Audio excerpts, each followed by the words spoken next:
Thank you, Purity Musa, for that report. The Kenya Forest Service is engaged in a standoff with the Ministry of Sports over illegal logging in Ngong Forest. KFS arrested 7 employees of a company engaged by the Ministry of Sports to clear part of the forest for the expansion of a stadium under construction. KFS is now demanding 1.2 million shillings as compensation from the ministry for the destruction.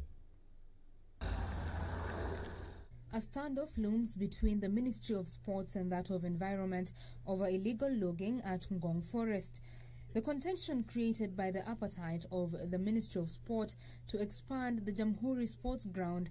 Now KFS claims the ministry has to pay 1.2 million shillings for cutting down 121 trees without a moratorium from the Ministry of Environment.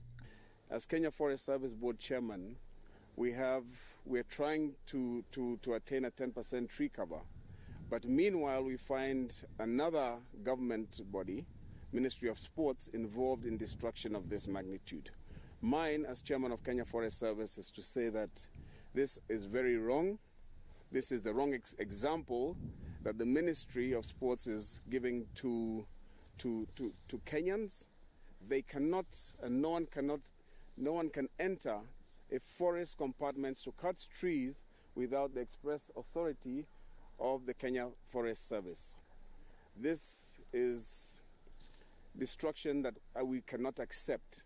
The value to the government of Kenya or the treasury is 1.2 million. As Kenya Forest Service, I insist, or I wish to insist, that we are repaid for this destruction. The chief conservator at the forest, Julius Kamau, maintaining that they will not allow destruction of the few forests in the country unless legal channels are followed. Kamau stating that the Ministry of Sports was acting in bad faith and must follow procedure if it wants forest land annexed for the stadium. It is very clear that every public forest has boundaries. The boundaries must be able to be protected with integrity and ensure that they are all protected.